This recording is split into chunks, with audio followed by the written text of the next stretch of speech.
This is how my ADHD works. Oh wait, where's my coffee? Hang on. Okay, so this is how my ADHD works. I am going to make the soul soothing stew. I got everything out to make it, and in the process of getting everything out to make it, I came across a massive bottle of Bisquick. Box of Bisquick. Hold on, I'll get it. Huge. How many?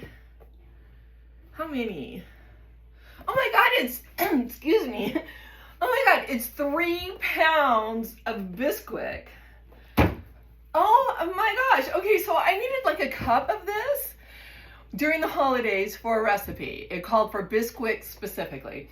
So, okay, so that's not totally true. I'll tell you the truth. Oh God, I cannot lie.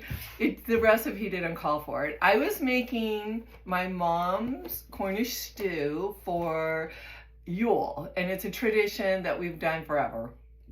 And she always used Bisquick for the dumplings. And so, I didn't have any Bisquick. I don't have Bisquick. I don't use Bisquick. So, I went to the store to buy Bisquick at like the last hour, like the 11th hour.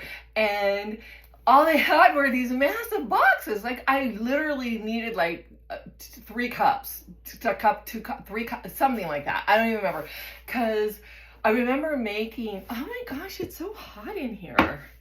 I remember making these dumplings with my mom. So I do know how you just pour the this and the that and the milk and whatever.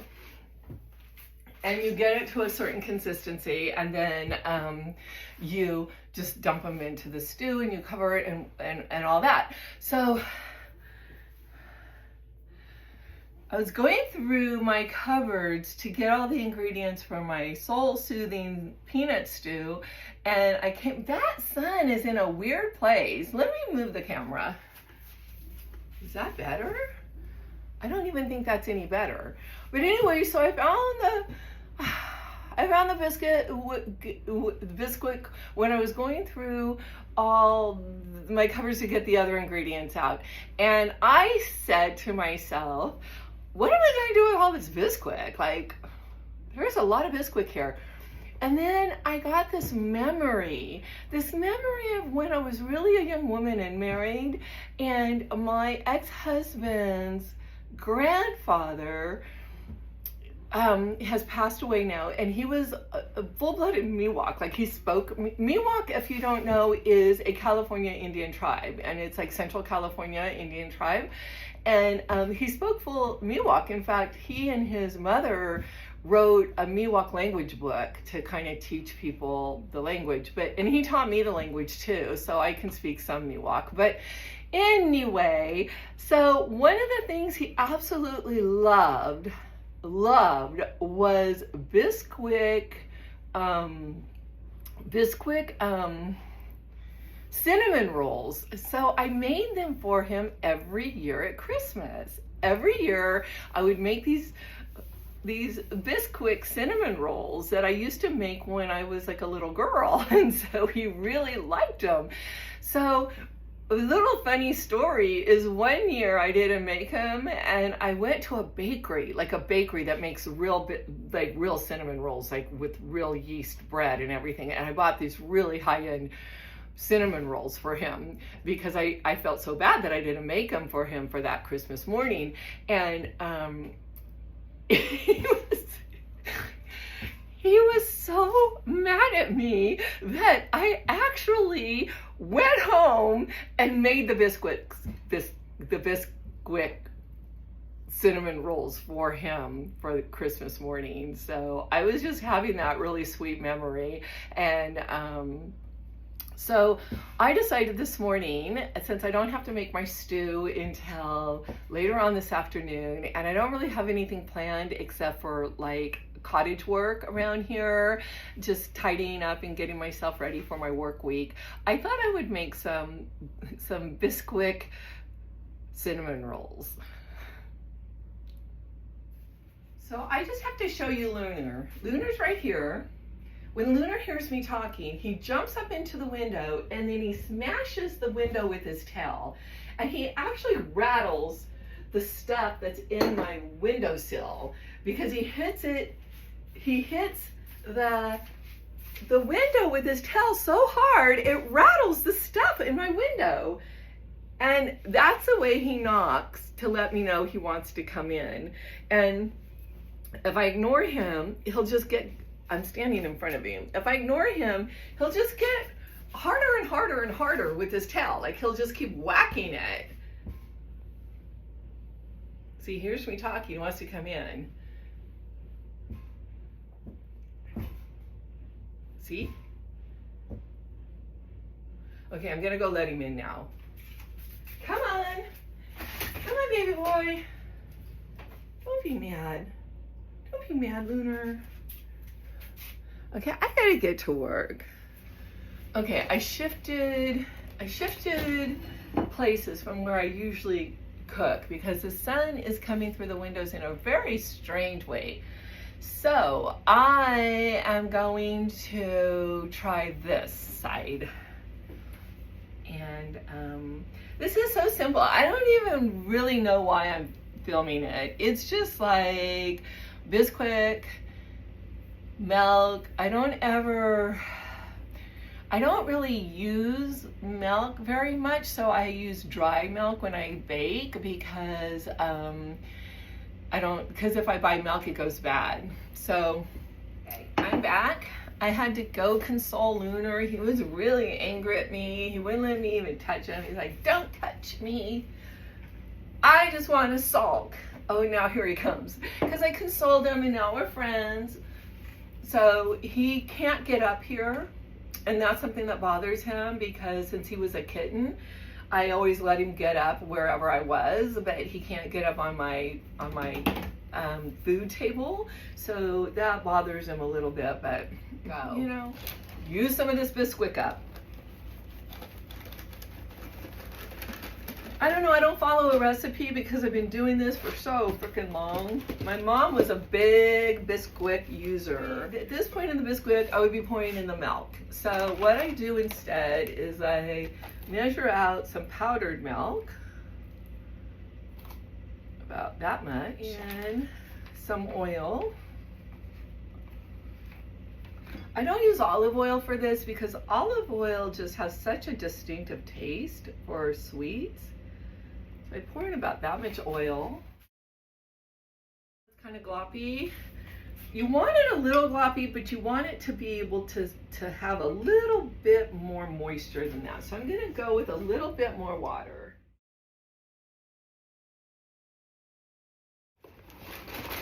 So you get a little bit of the Bisquick.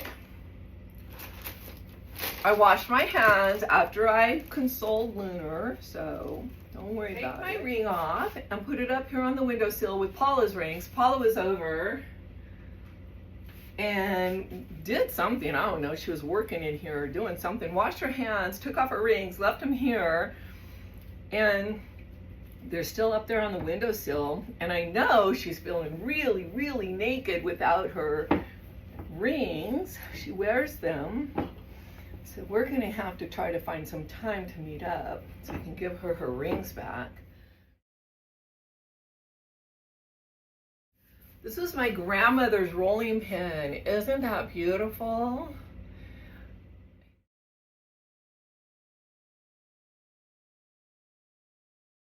So my batter's not quite melted. I kind of like it that way because it gives it a little bit of stiffness when I put it onto the... So now what I'm going to do is I'm going to take the butter and I'm going to smear it all over here.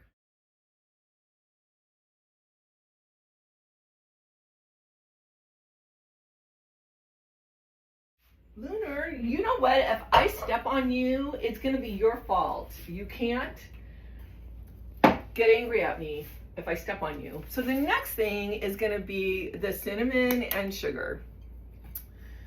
So this is just all natural cinnamon. I think all cinnamon's natural, right? So I just pour the sugar in. Oh gosh, okay. 1, 2, you want to say 3? 3? think that'll be enough. I like it to be really sugary. Maybe one more. Half a more. A half more. You know, I think I'm gonna put a little salt in here. It's been a really, really, really long time since I've made these, but I think a little bit of salt will work too, right? Okay.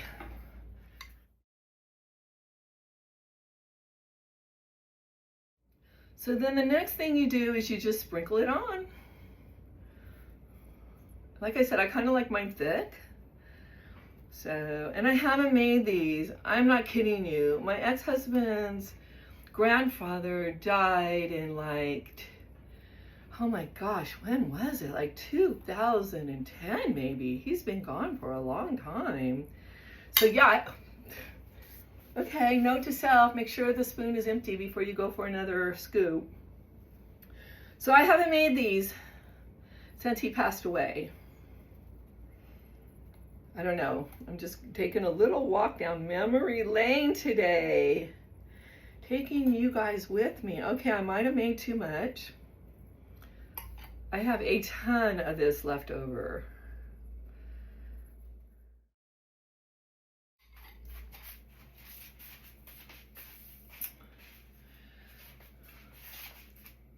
Here's all my ingredients for the stew. So that's all ready to go. Okay, so here I go. I'm gonna roll it up. Bear with me. I haven't done this since like 15 or 20 years or however long it's been. Okay.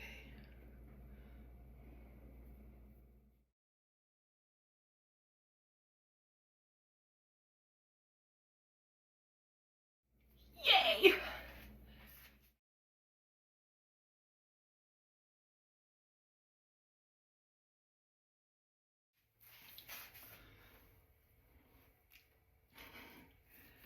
So I cut the ends off.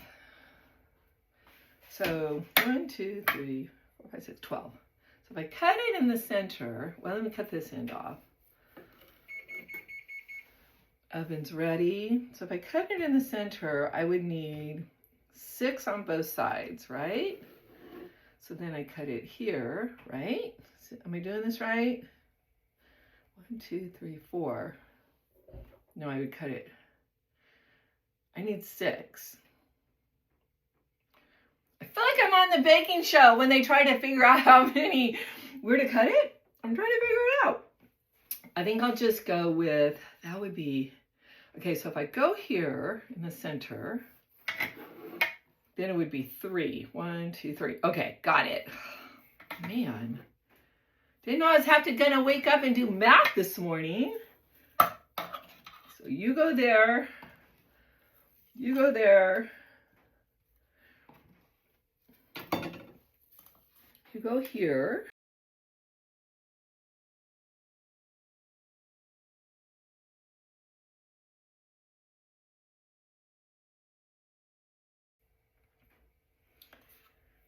Ready to put them in the oven and see how they turn out. See you back here in, I don't know, maybe 20 minutes or so. Next is the icing.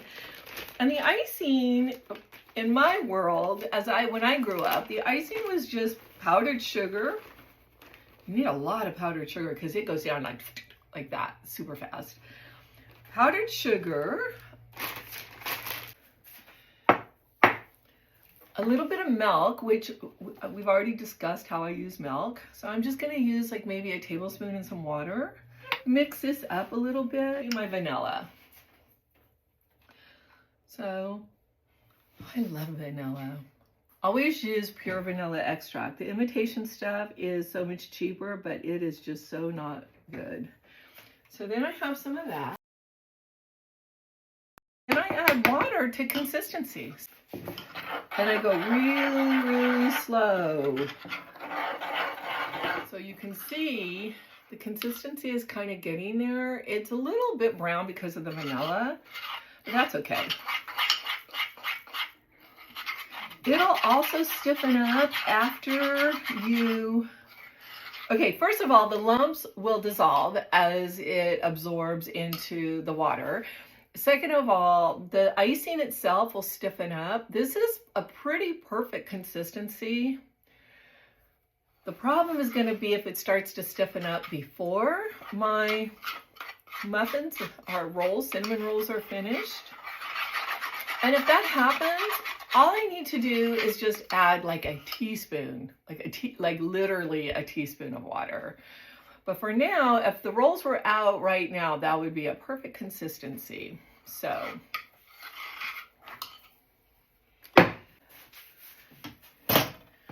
Okay, so they're nice and brown. They're really very, very beautiful. But what I'm gonna do, just because this is how I learned to do things, I'm gonna go around and just loosen it. Okay, that one's already loose. This one's loose, just to make sure they're gonna pop out. Okay. Okay, they look good, looking good. My God, these are the best parts. Look at that. That's like the cinnamon crunchy part. See, this is what the baker gets.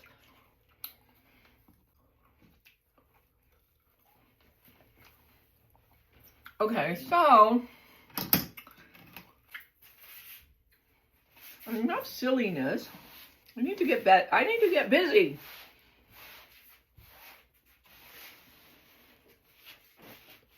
Oops.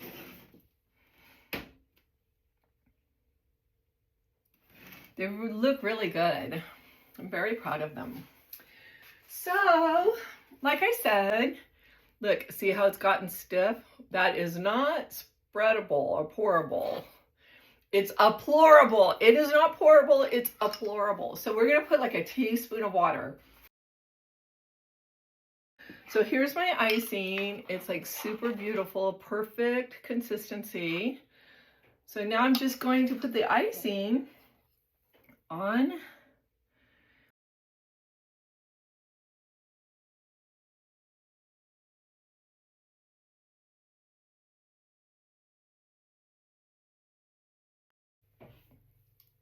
Oh, Grandpa Walupi would be proud of me.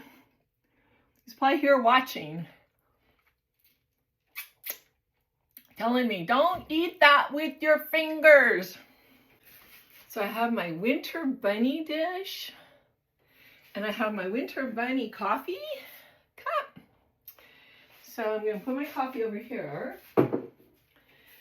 Which one? Which one do you think I should take? Let's see. Can you see him? Let's see. I think I like this one. So I'm going to take that one over to the table and I'll meet you over there. Thank you so much for coming on this a little baking memory journey. I just took a whole little